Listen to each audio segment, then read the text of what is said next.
Kita masih berbicara mengenai buku seri sejarah perebusan dan hari ini adalah pertemuan yang terakhir. Eh, kita tidak masuk detail tentang buku sejarah perebusan karena detailnya ada buku yang bisa dibaca. Jadi eh, saya hanya akan masuk kepada poin-poin penting di dalam buku itu. Ada yang lainnya, tetapi hanya ambil beberapa saja. Hari ini kita akan bahas mengenai silsilah dari dua benih. Silsilah dari dua benih. Referensinya bisa dilihat dalam buku Pendeta Abraham Bach, Silsilah di Kitab Kejadian, terbitan Yedesu dan Grasindo tahun 2010, halaman 61 sampai 91, juga halaman 209 sampai 220. Ulangan 32 ayat 7, kita baca, dikatakan, ingatlah kepada zaman dahulu kala, perhatikanlah tahun-tahun keturunan yang lalu, tanyakanlah kepada ayahmu, maka ia memberitahukannya kepadamu, kepada para tua-tuamu, maka mereka mengatakannya kepadamu. Kita telah melihat bersama-sama bahwa di dalam kitab Musa itu ada Pentatuk atau 5 kitab Musa. Dimulai dengan kitab Kejadian, kemudian Keluaran, Imamat, Bilangan, setelah itu Ulangan. Jadi kitab Ulangan merupakan kitab terakhir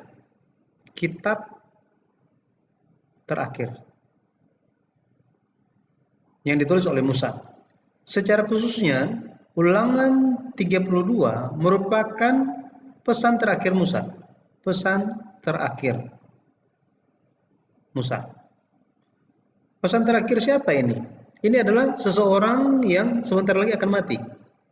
Makanya ketika seseorang yang sebentar lagi akan meninggal dunia memberikan wasiat kepada orang yang masih hidup, maka wasiat itu harus diperhatikan. Pendeta Abraham mengambil ayat yang ketujuh, Ulangan 32 ayat 7 sebagai referensi atau dasar dari pembahasan setiap bukunya. Sudah terbit sampai buku yang ke-11 volume kedua. Jadi ada buku ke-11 itu ada 2, volume 1, volume 2. Volume pertama itu bicara tentang bait suci Yehezkiel, bait suci yang tidak pernah dibangun oleh manusia, dan volume kedua bicara tentang bait suci Zerubabel, yaitu bait suci yang dibangun setelah umat Israel itu kembali dari penanggalan Babel. Nah,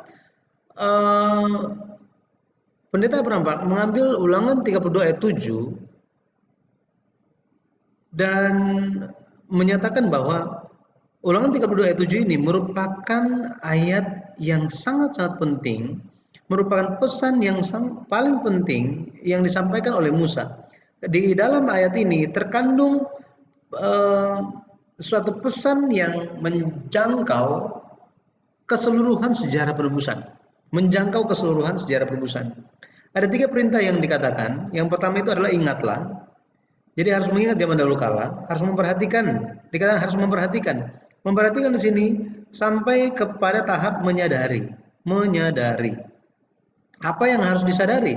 Yang harus disadari adalah tahun-tahun, kemudian keturunan demi keturunan yang lalu. Ini kalau bahasa aslinya itu keturunan demi keturunan. Kemudian harus tanya kepada ayahmu. Makanya di sini ayahmu, di sini bicara bukan hanya ayah secara jasmani, tetapi pemimpin rohani. Jadi ketika bertanya kepada pemimpin rohani, mereka akan memberitahukan. Ketika bertanya kepada para tua-tua di sini menuju kepada pemimpin-pemimpin. Kalau di sini secara konteks bicara tentang tua-tua di saat itu, orang-orang yang menjadi pemimpin iman, yang ada pengalaman dengan Tuhan. Harus tanya kepada mereka katanya. Hari ini mereka yang memiliki pengalaman iman, contohnya siapa? Penatua, orang-orang yang melayani di gereja, bahkan sampai guru sekolah minggu itu bisa dianggap sebagai tua-tua. Kenapa? Karena mereka ada pengalaman rohani. Harus tanya katanya. Jadi di dalam Ulangan 32 ayat 7 ini diberikan pesan untuk memperhatikan tahun-tahun dan keturunan-keturunan yang lalu. Ini bicara tentang apa? Tahun-tahun dan keturunan demi keturunan. Pendeta Abraham Pak menyadari bahwa oh ini bicara mengenai silsilah. Bicara tentang silsilah. Musa sebelum dia mati, dia menyatakan bahwa apa? Pelajarilah, perhatikanlah, telitilah silsilah sampai kamu sadar sesuatu. Itu sebabnya ayat ini dikatakan mengapa harus memperhatikan tahun-tahun keturunan yang lalu. Kejadian 3 ayat 15. Jadi ada banyak alasan. Hari ini kita akan lihat salah satu alasannya. Mengapa? Mengapa harus memperhatikan tahun-tahun keturunan yang lalu? Di kitab Kejadian, kalau kita lihat di kitab Kejadian 3 ayat 15, di situ dikatakan aku akan mengadakan permusuhan antara keturunanmu dan keturunan perempuan ini.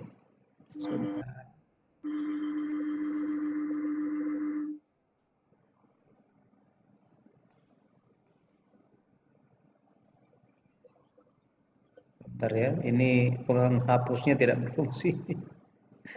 Oke, ini. Nah, jadi di Kejadian 3 ayatnya yang ke-15 dikatakan Tuhan berfirman, aku akan mengadakan permusuhan antara engkau dan keturunan ini katanya. Antara engkau dan keturunan ini. Antara engkau dan perempuan ini. Antara keturunanmu dan keturunannya. Keturunannya akan meremukkan kepalamu dan engkau akan meremukkan tumitnya. Ketika bicara mengenai keturunan demi keturunan, maka membuat kita mengingat silsilah. Tetapi silsilah itu, sebelum silsilah itu diperkenalkan, Allah menyatakan akan ada permusuhan antara keturunan ular iblis itu dan perempuan. Artinya akan terjadi permusuhan sampai berdarah-darah. Ini menurut penyampaian yang dijelaskan oleh Dr. Warren Gage beberapa waktu yang lalu. Beliau adalah dosen yang meneliti Perjanjian Lama dan sastra Perjanjian Lama, dan dia mengajarkan pada waktu itu di tahun yang lalu ya, bahwa permusuhan ini berlangsung di dalam zaman itu secara terus-menerus bahkan sampai akhir. Nah, sebelum silsilah itu diperkenalkan, Allah telah menyatakan akan ada permusuhan antara keturunan ular dan keturunan perempuan.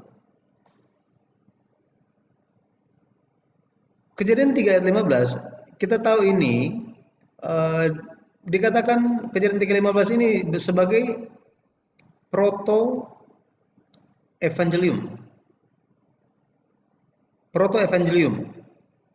atau di dalam buku seri sejarah perusahaan, buku yang pertama diperkenalkan sebagai proto gospel ya kurang lebih sama gitu ya. Jadi kenapa harus memperhatikan tahun-tahun keturunan yang lalu? Karena akan ada persaingan, permusuhan antara keturunan yang nantinya Yesus akan datang melawan siapa? Melawan keturunan yang berasal dari ular ini, iblis ini. Referensinya Kejadian 4 ayat 1, 1 Yohanes 3 ayat 12, dan Yudas 1 ayat 11 sampai 13. Baik, kalau kita perhatikan kata keturunan di sini, bahasa Ibrani adalah zera. Zera yang berarti benih atau keturunan. Benih atau keturunan. Makanya judul kita hari ini adalah dua benih. Ya. Silsilah dari dua benih. Jadi ada dua macam benih. Di sini benih atau perempuan, benih atau keturunan perempuan ini menunjuk pada benih yang hidup. Artinya apa? Benih yang hidup ini hendak memberikan hidup bagi manusia, bagi umat manusia. Ini benih perempuan, benih hidup. Pada akhirnya ini bicara tentang siapa? Siapa yang memberikan hidup bagi umat manusia? Dia adalah Yesus Kristus. Akan tetapi Alkitab katakan ada benih ular juga, ada keturunan ular juga. Dan keduanya sangat-sangat berlawanan. Sangat-sangat berlawanan. Siapakah keturunan ular atau benih ular di kitab Kejadian? Kalau kita lihat 1 Yohanes 3 ayat 12 dikatakan bukan seperti Kain yang berasal dari si jahat dan yang membunuh adiknya. Dan apakah sebabnya ia membunuhnya? Sebab segala perbuatannya jahat dan perbuatan adiknya benar. Di sini Rasul Yohanes memperkenalkan Kain. Kain ini berasal dari si jahat. Padahal kita tahu bahwa awalnya tidak demikian, gitu ya. Jadi kita akan lihat bersama-sama mengenai Kain. Bagaimana dia menjadi milik si jahat. Bagaimana pada akhirnya dia berada di posisi si jahat. Yang pertama kita lihat bersama-sama tentang cara mempelajari silsilah di kitab Kejadian. Ketika kita mempelajari silsilah di kitab Kejadian, ini diterapkan bukan hanya bagi keturunan-keturunan Set, tetapi juga kepada keturunan Kain dan keturunannya. Demikian juga berlaku kepada setiap silsilah di dalam Alkitab. Jadi ketika mempelajari silsilah, secara khususnya kita sedang lihat silsilah di kitab Kejadian, penting untuk memperhatikan arti nama. Nama itu adalah tanda untuk membedakan sebuah identitas, mengandung karakter dan eksistensi. Jadi kalau misalnya muncul atau disebutkan satu nama, Ibu Maria, semua orang langsung terbayang gitu ya. Oh, Ibu Maria, seperti apa orangnya? Orang itu ada identitas dan membedakan Ibu Maria dari ibu-ibu yang lain. Nah, seperti ini. Itu arti nama. Kemudian yang perlu diperhatikan juga untuk mempelajari silsilah itu adalah kehidupan semasa. Khususnya kehidupan semasa di kitab Kejadian, di silsilah di kitab Kejadian memunculkan fakta bahwa ada pewarisan iman sebenarnya. Ada pewarisan iman. Tetapi memang secara terbalik, ini bisa pewarisan iman, tetapi kehidupan semasa juga bisa menampakkan bagaimana ada terdapat generasi yang menolak kehendak atau perjanjian Allah. Betul ya? Jadi bukan hanya tentang pewarisan iman, tetapi ketika kita lihat kehidupan semasa, ada orang-orang yang hidup semasa, ternyata apa? Ada yang mewariskan iman, telah terjadi pewarisan iman, tetapi ada juga generasi-generasi yang menolak kehendak, menolak iman. Contohnya gitu ya. Kalau kita bandingkan, nanti kita akan lihat bersama-sama mengenai hal ini. Jadi tentang Adam, bagaimana generasi ketujuhnya melalui Kain,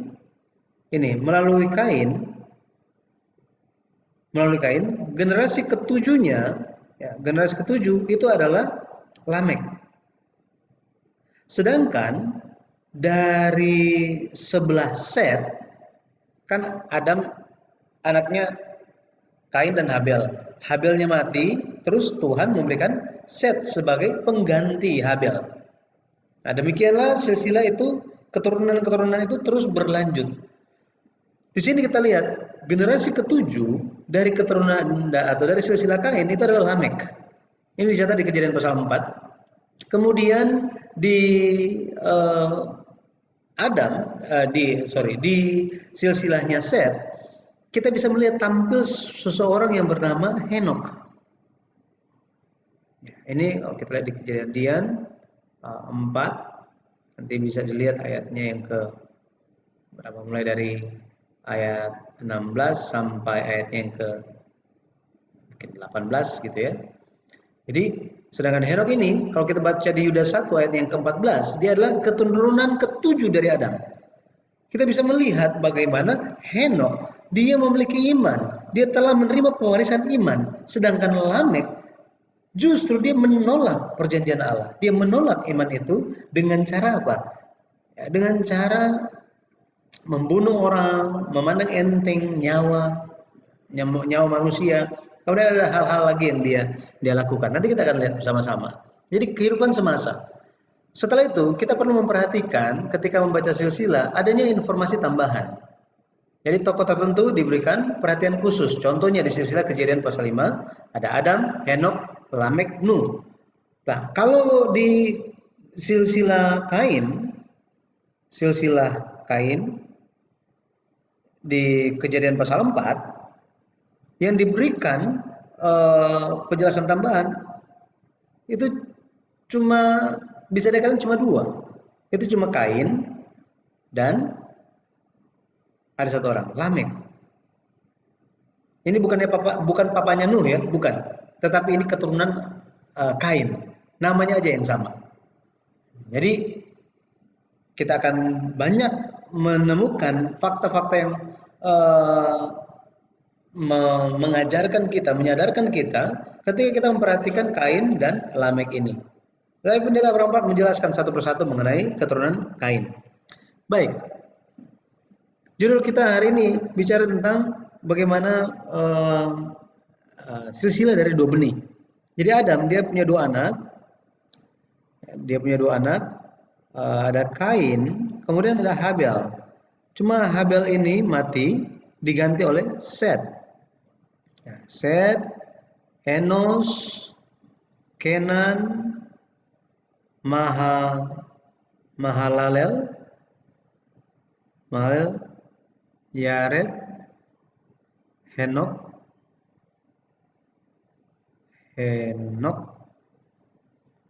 Metusala, Lamek, Nuh. Jadi kalau Adam kita hitung yang pertama, Set itu yang kedua, Enos 3, Kenan itu 4, 5 Mahalalel, Yared 6, generasi ketujuh itu Henok, yang ke-8 itu Metusala, yang ke-9 itu Lamek, yang ke-10 itu adalah Nuh. Sedangkan Kain bagaimana? Kain dia mendapatkan anak dinamai Henok. Nah, ini berbeda dengan Henok yang ini. Ya. Berbeda. Ini berbeda ya. Bukannya sama. Namanya aja yang sama. Henok, Kain. Kemudian Kain setelah ada cerita lumayan panjang tentang Kain ini di Kejadian pasal 4. Setelah itu disampaikan mengenai Kain yang mendapatkan anak dan menamakan anak itu Henok. Dia membangun kota dan kota itu pun dikasih nama Henok sesuai dengan nama anaknya. Nah, Henok ini dia dapat anak namanya Irad. Irad mendapatkan anak namanya Mehuyael. Kemudian Mehuyael ini mendapatkan anak namanya Metusael. Metusael ini mendapatkan anak namanya Lamek. Tadi mengenai Kain ini, jadi ada catatan mengenai dia di Kejadian pasal 4. Kalau kita lihat ayat yang pertama itu sudah membahas mengenai dia dan dibahas sampai ayat yang ke-17. Nah, Lamek ini dia juga dibahas mulai ayatnya yang ke-18, Kejadian 4 ayatnya yang ke-18 sampai ayatnya yang ke-24 sampai ayatnya yang ke-24. Sehingga banyak informasi yang kita bisa temukan melalui sosok Lamek ini. Tapi kalau kita lihat tentang kedua benih ini, pada akhirnya silsilah Set, kita bilang silsilah Set gitu ya untuk membedakan, ini dikenal sebagai garis keturunan orang beriman.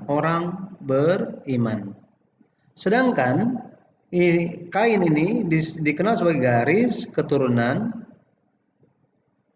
yang tidak beriman. Kalau kita lihat mengenai mereka, sejarah mencatat tentang silsilahnya Set ini merupakan aliran benih hidup mengalir di sini. Kenapa? pada akhirnya Yesus datang di sini, ya. Yesus datang.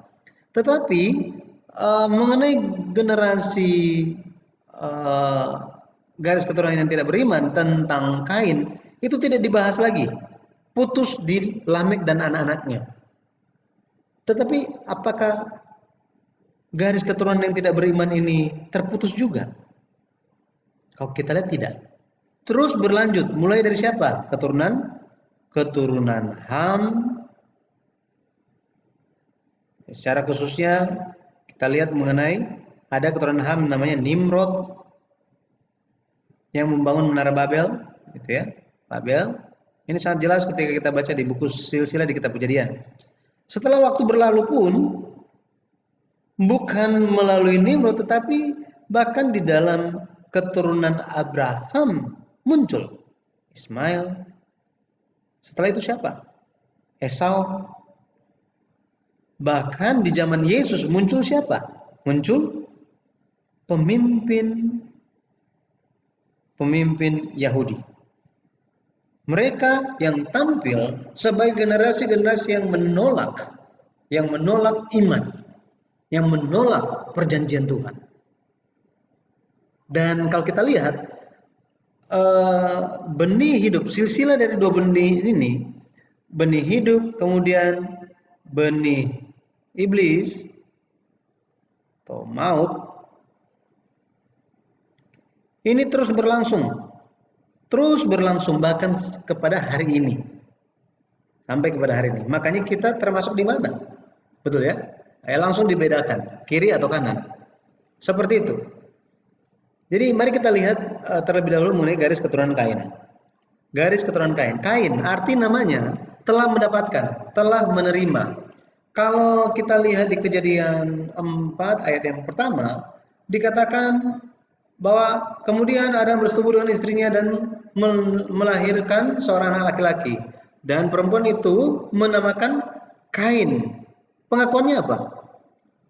Aku telah mendapatkan anak laki-laki dengan pertolongan Tuhan. Kita coba lihat Kejadian 4 ayat 1. Dikatakan begini. Kemudian manusia itu bersetubuh dengan Hawa istrinya dan mengandunglah perempuan itu, lalu melahirkan Kain. Maka kata perempuan itu, aku telah mendapat seorang anak laki-laki dengan pertolongan Tuhan. Jadi telah mendapatkan. Arti namanya ini kita nggak bisa hanya ambil telah mendapatkan saja, gitu ya, atau telah menerima. Kita harus lihat keterangannya bahwa apa? Bahwa dia telah mendapatkan dengan pertolongan Tuhan. Artinya apa? Artinya Kain ini benar-benar anak yang diharapkan untuk anak yang diharapkan untuk menjadi anak yang memulihkan keadaan keluarga. Ada harapan kepada Kain ini. Kamu lahir karena pertolongan Tuhan. Keluarga kita mendapatkan kamu, menerima kamu karena pertolongan Tuhan. Karena itu hiduplah di dalam iman. Tetapi pada akhirnya kita tahu ceritanya, Kain menjadi pembunuh, membunuh adiknya sendiri. Bagaimana dia bisa menjadi pembunuh? Betul ya? Kadang-kadang di sekolah minggu kita tahu ceritanya, hanya dikasih tahu bahwa ya dia jadi pembunuh. Bagaimana dia menjadi pembunuh? Ini kurang dijelaskan. Itu sebabnya Pendeta Abraham Park di dalam buku silsilah di kitab Kejadian menjelaskan dari sudut pandang sejarah penebusan seperti apa proses Kain berakhir menjadi seorang pembunuh. Alasan yang pertama karena apa? Dia telah kehilangan imannya.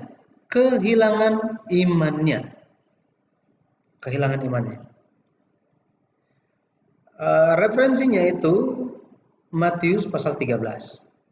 Di Matius pasal 13, kalau kita lihat di Matius pasal 13, benar-benar yang ditanam, pekerja-pekerja menaburkan benih yang baik di ladang. Tetapi yang muncul kemudian itu ternyata bukan hanya benih yang baik saja, tetapi lalangnya juga muncul. Betul ya? Apa yang terjadi? Yang terjadi adalah dijelaskan, yang terjadi adalah karena ketika semua orang lagi tidur, datanglah iblis dan menabur lalang, katanya. Menabur lalang. Kita akan lihat Matius pasal 13. Matius pasal 13. Matius pasal 13 ayatnya yang ke-25. Ayat 25. Oke.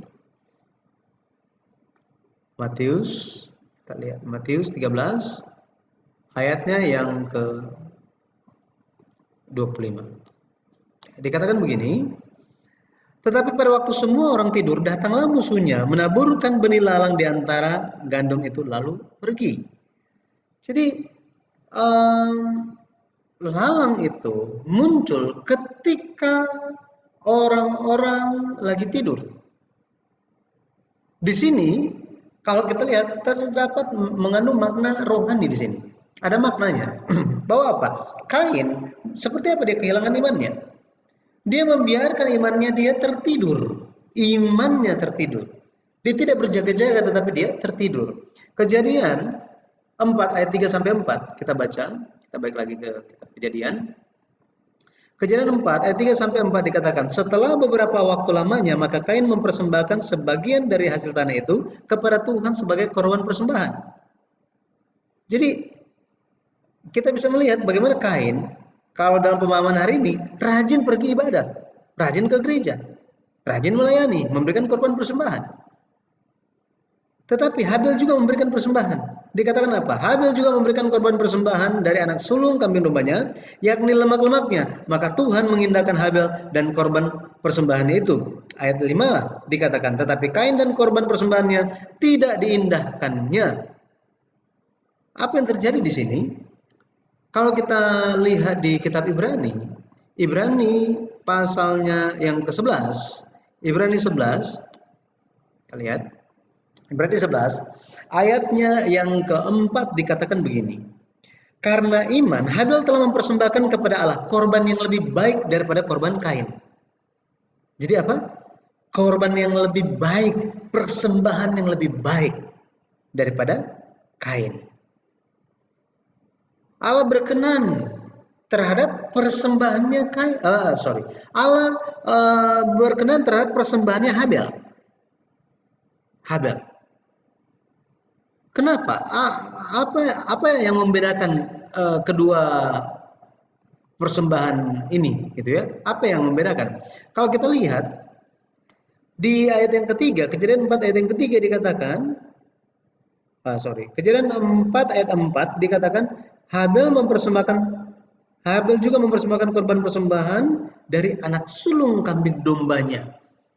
Sedangkan di sini ada kata sulung yang terutama diberikan kepada Tuhan. Tetapi kata sulung yang terutama itu tidak dicatat mengenai persembahan Kain. Maka dari sini kita bisa melihat Kain dia telah kehilangan imannya. Awalnya dia begitu rajin, begitu setia, tetapi lama-kelamaan waktu berlalu ketika dia tertidur secara rohani, dia mulai jatuh. Imannya mulai hilang. Makanya kalau kita baca di 1 Yohanes 3 ayat yang ke-12 dikatakan, 1 Yohanes 3 ayat yang ke-12 dikatakan begini. Ayat yang ke-12 ya. 1 Yohanes 3 ayat 12. Bukan seperti Kain yang berasal dari si jahat dan yang membunuh adiknya. Dan apakah sebabnya ia membunuhnya? Sebab segala perbuatannya jahat dan perbuatan adiknya benar. Maka Allah melihat perbuatan Kain itu jahat. Dimulai dari mana? Dimulai dari dia tidak berjaga-jaga dan dia mulai menjauh dan kehilangan imannya. Pada akhirnya itu tampak lewat penyembahan dia yang tidak mengutamakan Tuhan lagi. Dia tidak melihat Tuhan sebagai yang terutama lagi. Kemudian kenapa Kain menjadi pembunuh? Karena yang kedua, karena ia telah melewati kesempatan untuk bertobat. Kalau kita baca Kejadian 4 ayat 5 sampai 6, di situ ada kesempatan-kesempatan yang sebenarnya terbuka bagi Kain untuk bertobat. Coba kita lihat. Kita lihat Kejadian 4 ayat 5 dan 6 dikatakan begini. Tetapi Kain dan korban persembahannya tidak diindahkannya, lalu hati Kain menjadi sangat panas dan mukanya muram. Ayat 6 Tuhan bilang apa? Firman Tuhan kepada Kain, "Mengapa hatimu panas dan mukamu muram?" Jadi di sini Tuhan menyatakan bahwa hatimu itu sementara panas, penuh dengan amarah. Makanya mukamu tidak berseri-seri. Ayat 7 bilang apa? Engkau sudah tidak berbuat baik. Engkau sedang melakukan hal-hal yang tidak baik. Hati-hati, dosa sudah mengintip di depan pintu. Ia sangat menggoda, tetapi engkau harus berkuasa. Di sini Tuhan dengan jelas menyatakan kepada Kain bahwa apa? Berjaga-jagalah, bertobatlah. Tetapi dia kehilangan kesempatan itu. Bahkan apa? Bukan hanya ini saja. Kalau kita lihat setelah Kain membunuh Habel, Tuhan menemui Kain. Kejadian 4 ayat yang ke-9 dikatakan, firman Tuhan kepada Kain, "Di mana Habel adikmu itu?" Jawabnya, "Aku tidak tahu. Apakah aku penjaga adikku?" Sekarang, kalau kita lihat di sini, Tuhan bertanya, Tuhan yang Maha Tahu bertanya kepada Kain, "Habel adikmu ada di mana?" Apakah Tuhan tidak tahu mengenai hal itu? Apakah Tuhan tidak tahu mengenai hal itu? Ya. Kalau kita lihat mengenai hal ini, Tuhan tahu, tetapi Tuhan bertanya demikian untuk apa? Mengharapkan ada pertobatan dari Kain. Ini mengingatkan kita kepada Adam. Setelah Adam jatuh ke dalam dosa, dia makan buah baik dan jahat itu, Allah mencari dia dan Allah berkata, "Adam, di manakah engkau?" Setelah mendapatkan respon Adam, Tuhan pun tanya, "Apakah engkau telah makan dari buah yang pohon yang kularang engkau makan itu?" Apakah Tuhan yang Maha Tahu itu tidak tahu apa yang terjadi? Tuhan tahu, tetapi Tuhan memberikan kesempatan untuk bertobat. Tetapi sama seperti Adam telah melewatkan kesempatan untuk bertobat di Taman Eden, Kain pun melewatkan kesempatan untuk bertobat di luar Taman Eden. Jadi mengapa Kain menjadi pembunuh? Hal yang ketiga, karena Kain telah menjadi milik si jahat tadi. Jadi tanda atau gejala menjadi milik si jahat, Allah nyatakan apa? Tampak lewat hatinya dulu. Hatinya menjadi panas. Jika ada satu hal yang dia lakukan itu, dia menjadi panas, menjadi marah. Tetapi tidak mengoreksi bahwa apa? Di hari-hari biasa dia telah jauh, telah kehilangan imannya dan dia biarkan iman dia jauh dari Tuhan. Dia biarkan iman dia hilang. Nah ini kita bisa melihat kenapa Kain menjadi pembunuh. Karena dia telah kehilangan imannya, dia melewati kesempatan untuk bertobat, dan dia telah menjadi milik si jahat. 1 Yohanes 3:12 kita sudah baca tadi. Nah, jadi itu mengenai Kain. Ya, mengenai Kain. Kita lagi lihat garis keturunan Kain ya. Yang pertama itu tentang Kain. Kemudian mengenai Henok. Henok arti namanya adalah dedikasi, prakarsa, guru. Mengenai Henok, kalau kita baca di Kejadian 4 ayatnya yang ke-17 dikatakan begini. Kain bersetubuh dengan istrinya dan mengandunglah perempuan itu lalu melahirkan Henok. Kemudian Kain mendirikan suatu kota dan dinamainya kota itu Henok menurut nama anaknya. Bisa bayangkan kalau misalnya kota tempat kita tinggal itu diberikan kita namakan seperti nama anak kita. Misalnya nama anak saya Benjamin. Kota Jakarta ini saya lihatnya saya ganti saja dengan Benjamin. Oke, selamat datang di ibu kota negara. Sebelum pindah, oke, silakan datang. Selamat datang di ibu kota Benjamin. Di kota Benjamin. Artinya apa? Artinya saya ingin mengedepankan kehormatan saya, betul ya? Saya ingin mengedepankan apa pencapaian saya, pemikiran saya seperti apa. Maka Henok yang artinya dedikasi, prakarsa atau guru, kita bisa lihat bahwa Henok ini diharapkan, Kain mengharapkan Henok supaya Henokh bisa menjadi pelopor dalam pola pikir manusia, pikiran-pemikiran manusiawi. Kalau kita lihat, mereka membangun kota, gitu ya. Kain membangun kota ini sebagai bentuk apa? Sebagai bentuk bisa jauh dari Tuhan. Mereka ini merupakan bentuk di zaman itu menunjukkan bentuk satu bentuk ingin terlepas, tidak mau bersandar kepada Tuhan. Ya. Ini Henokh, artinya dedikasi prakarsa guru. Ya, guru. Kemudian Henokh mendapatkan anak namanya Irad. Arti nama Irad, pelarian, buronan atau pembual. Jadi kalau misalnya kita pakai ya bahasa hari ini, Henokh sementara berkata apa? Ya, coba ya. Emang Tuhan itu Maha tahu. Anak saya ada di mana, saya sementara ngapain juga, emang Tuhan tahu apa? Gitu. Dan mulai apa? Membual, menyombongkan hal-hal yang sebenarnya sia-sia. Ira, pelarian, ya, pelarian. Padahal Tuhan bilang apa? Pemazmur bilang apa? Pemazmur memberikan pengakuan bahwa dia mau pergi ke ujung langit pun, ya, gunung yang tinggi sampai ke ujung langit di sebelah mana? Tuhan ada di sana. Mau sampai ke lembah yang paling dalam dimanapun, Tuhan ada di sana. Makanya ada lagunya kan. Kemanakah aku dapat pergi? Menjauhi rohmu Tuhan. Sampai seperti itu. Tetapi Irat merupakan suatu buah dari ketidakpercayaan Henokh terhadap Allah. Ini ingat Henokh anaknya Kain ya, bukan Henokh yang di keturunan Set. Kemudian Irat mendapatkan anak namanya Mehuyael. Mehuyael ini memiliki arti orang yang dihapuskan Allah tanpa jejak. Bayangkan, nggak ada, saya percaya di antara kita orang yang percaya satu pun nggak ada yang mau kasih nama anaknya begini. Ini nama-nama yang menggambarkan ketidakpercayaan. Ya, ketidakpercayaan. Metusael. Mehuyael mendapatkan anak Metusael. Nah, kalau kita lihat Metusael ini, dia bisa memiliki dua makna. Ya, dua makna.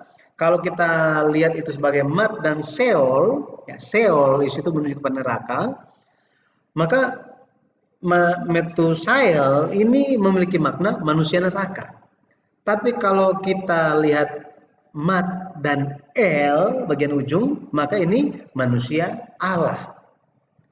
Tetapi kalau kita melihat Metusael ini dari ayahnya, kemudian dirinya, ya, dan bagaimana Lamek, dan tidak ada catatan mengenai perubahan iman di dalam Metusael ini, nggak ada satupun keterangan. Oh, Metusael dia telah berubah, tidak mengikuti seperti bapak-bapak dia. Pasti itu dicatat kan? Karena sangat-sangat penting. Tetapi tidak ada catatan sama sekali. Di sini kita bisa lihat, oh, Metusael dinamakan dengan makna manusia neraka. Manusia neraka.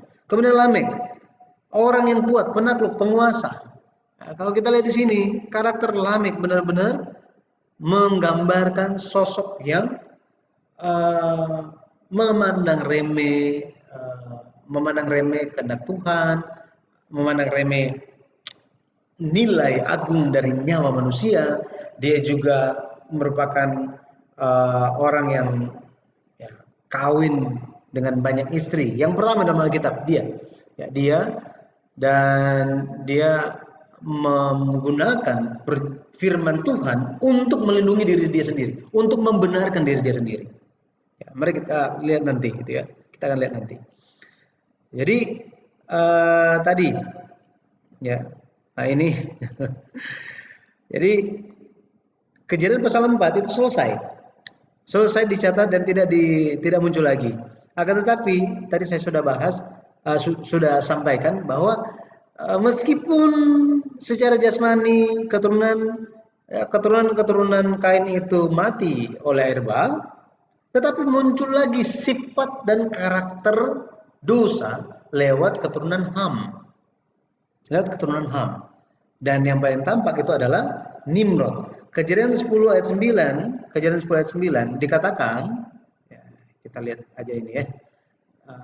Di Kejadian 10 Kejadian 10. Kalau kita lihat ayatnya yang ke-8 dikatakan, Kus memperanakan Nimrod.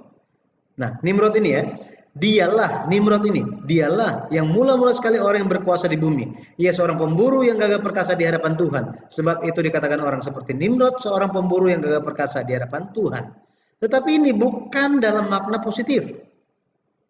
Maknanya itu seperti ini, lihat gambarnya ini. Seperti ini. Di hadapan Tuhan, di depan wajah Tuhan. Depan wajah Tuhan. Ya. Jadi Nimrod pun begitu ya. Nanti bisa baca mengenai Nimrod. Jadi kalau kita lihat pada akhirnya seperti apa perbedaan garis keturunan Kain dan garis keturunan Set? Apa perbedaan mereka? Garis keturunan Kain kita bisa lihat dalam 3 hal. Awalnya berbeda, prosesnya berbeda, dan akhir mereka berbeda. Awalnya berbeda, prosesnya berbeda, akhirnya berbeda. Awal mereka, garis keturunan Kain itu dimulai dengan pergi dari hadapan Tuhan. Memang Kain setelah mendapatkan tanda dari Tuhan, tanda perlindungan dari Tuhan, dia secara jasmani pergi. Ya, pergi. Tuhan ada di mana? Dia pergi. Ya, pergi dan membangun kota. Tetapi kalau kita lihat, bukan hanya secara tubuh saja dia pergi, tetapi hatinya pun pergi daripada Tuhan. Yesus dia berbicara kepada dia nyatakan mengenai orang-orang Yahudi waktu itu. Dia katakan apa? Bangsa ini memuliakan benarlah seperti apa yang dikatakan Nabi Yesaya. Bangsa ini memuliakan aku, memuliakan Tuhan Allah dengan bibir mereka, tetapi hati mereka menjauh. Seperti ini, hati mereka menjauh. Jadi terpisah dari Tuhan, menjauh dari Tuhan dan membangun suatu kota yang besar. Tadi saya bilang, menandakan bagaimana mereka ingin, Kain dan keturunannya ingin memulai kehidupan mereka dengan tidak bersandar kepada Tuhan. Kalau kita bandingkan dengan keturunan Set di Lukas 3 ayat 38, Lukas 3 ayat 38 ini tentang silsilah Yesus. Ini silsilah naik dari Yesus terus sampai kepada Allah. Lukas 3 ayat 38 di bagian akhir dikatakan Set, anak Set. Kemudian Set ini siapa? Anak Adam. Adam ini siapa? Anak Allah. Maka kita bisa lihat lewat silsilah Yesus Kristus ini, keturunan Set dimulai dengan Allah. Memulai dengan Allah. Tersambung dengan Tuhan. Dan diakui, mereka itu diakui sebagai orang yang memiliki iman yang berkenan kepada Tuhan. Iman yang berkenan kepada Tuhan. Jadi mereka berusaha untuk menjaga iman mereka. Menjaga iman mereka. Nah, kita lihat Henok, betul ya? Henok, jangankan Henok. Set, Enos. Ya, Enos. Kalau kita baca di Kejadian 4 ayatnya yang ke-25 sampai 26. Ya, coba kita lihat ya. Kejadian 4 ayat yang ke coba lihat 25 dikatakan Set lahir. Ya, Set lahir. Ayat 26 dikatakan apa? Lahirlah seorang anak laki-laki bagi Set juga, dan anak itu dinamainya Enos. Waktu itulah orang mulai memanggil nama Tuhan. Ini bicara tentang apa? Mulai berdoa. Ini menunjukkan kepada tindakan berdoa, mencari Tuhan. Jadi KKR pertama kali ini terjadi di zamannya Enos. Ya, saya memaknainya seperti itu. Nah, Enos, sehingga zamannya Enos benar orang mulai memanggil nama Tuhan, tetapi Kain tidak seperti itu. Oke? Muncul juga siapa? Henok, yang hidup berjalan bersama dengan Allah di Kejadian 5 ayat 21 sampai 24. Hidup berjalan bersama dengan Allah. Kemudian siapa lagi? Nuh. Iman mereka berkenan di hadapan Allah. Jadi awal mereka berbeda. Ini perbedaan garis keturunan Kain dan garis keturunan Set. Beda yang kedua juga apa? Proses mereka berbeda. Kalau kita lihat silsilah Kain ini, itu egosentris. Terpusat kepada diri mereka sendiri. Dan mengedepankan humanisme. Humanisme. Yang penting aman, yang penting tentram. It's okay. Nggak apa-apa. Tuhan nggak ada. It's okay. Ya, seperti ini. Jadi mereka hanya mengedepankan tentang kesuksesan. Dan ini tampak lewat silsilah Kain ini. Misalnya Kain membangun suatu kota, Yer, kota yang besar, yang sudah maju. Ini suatu pencapaian, kesuksesan. Kemudian anaknya Lamek itu yang punya istri dua, itu Yabal. Ini bapak peternak, Yubal, bapak pemusik, Tubal Kain, bapak tukang besi dan tembaga. Kata bapak di sini menunjuk bahwa apa? Mereka itu terbaik di bidangnya. Mereka sukses. Sukses di mata dunia. Kejadian 4 ayat 20 sampai 21. Akan tetapi kalau kita lihat garis keturunan Set, mereka itu teosentris, terpusat kepada Allah. Terpusat kepada Allah. Jadi yang dicatat itu hubungan mereka dengan Allah itu seperti apa? Tadi kita sudah lihat. Enos, Henok. Ini yang membedakan egosentris dan teosentris. Ya, makanya kalau kita lihat di sini, ya, bagian terakhir, akhir mereka berbeda. Jadi awal mereka berbeda, prosesnya berbeda, akhirnya pun berbeda. Di Kejadian 4 ayat 17 sampai 22 ini dicatat tentang garis keturunan Kain. Siapa aja mereka? Kain, siapa tadi? Ayo kita tes. Kain, Henok, Irad, Mehuyael, Metusael, kemudian ini. Metusael atau Mehuyael dulu. Setelah Lamek ya, dan keluarganya. Kalau kita lihat itu mereka lahir kapan, hidupnya berapa lama, mereka matinya itu umur berapa, mereka ngapain aja, Tuhan nggak peduli. Artinya apa? Tahun-tahun itu tidak memiliki arti apapun bagi Tuhan. Bahkan bagi kita yang membacanya, ya kita nggak usah lihat mereka. Tidak dipedulikan oleh Allah. Sampai seperti itu. Tetapi garis keturunan Set kalau kita lihat di Kejadian 5, Kejadian 11 dicatat. Mereka misalnya Adam umur 130 dapat anak, Set umur 105 dapat anak, mereka masih hidup berapa tahun ya. Misalnya Set dapat anak di umur 105, hidup 800 tahun lagi, kemudian di usia 912 dia mati. Ini menggambarkan bagaimana Allah menghargai mereka. Allah mengingat kehidupan mereka. Allah memperhatikan mereka. Jadi kesimpulannya, kalau kita lihat, mari kita jangan seperti Kain. Kain, jadi ada dua benih kan? Ada silsilah dua benih. Yang pertama itu Kain, setelah itu Set. Kita nggak bahas lagi mengenai Habel ya, Set. Dan ini terus berlangsung dalam sejarah. Hari ini kita diajarkan bagaimana kita harus melihat seperti apa kejatuhan itu terjadi kepada Kain dan keturunannya. Dan seperti apa benih Set yang menjadi pewaris perjanjian secara terus-menerus berlangsung sampai apa digenapi oleh Yesus Kristus. Kain dimulai dengan iman sebenarnya. Kain itu dimulai dengan harapan yang besar dari orang tua, tetapi dia makin jauh dari Tuhan. Makin jauh, ya. Yudas 1 ayat 13. Ayat 11 sampai 13. Ya, kita baca. Ini yang terakhir. Yudas 1 ayat 11 sampai 13. Celakalah mereka karena mereka mengikuti jalan yang ditempuh Kain. Ini muncul nama Kain ya. Dan karena mereka oleh sebab upah menceburkan diri ke dalam kesesatan Bileam, dan mereka binasa karena kedurhakaan seperti Korah. Mereka inilah noda dalam perjamuan kasihmu, di mana mereka tidak malu-malu melahap dan hanya mementingkan dirinya sendiri. Dia hanya mementingkan diri sendiri. Mereka bagaikan awan yang tak berair, yang berlalu ditiup angin. Mereka bagaikan pohon-pohon yang dalam musim gugur tidak menghasilkan buah. pohon-pohon yang terbantun dengan akar-akarnya dan yang mati sama sekali. Mereka bagaikan ombak laut yang ganas, yang membuihkan keaiban mereka sendiri. Mereka bagaikan bintang-bintang yang baginya telah tersedia tempat di dunia kekelaman untuk selama-lamanya. Jadi mereka hanya mementingkan diri sendiri, tidak mau memperhatikan kehendak Tuhan.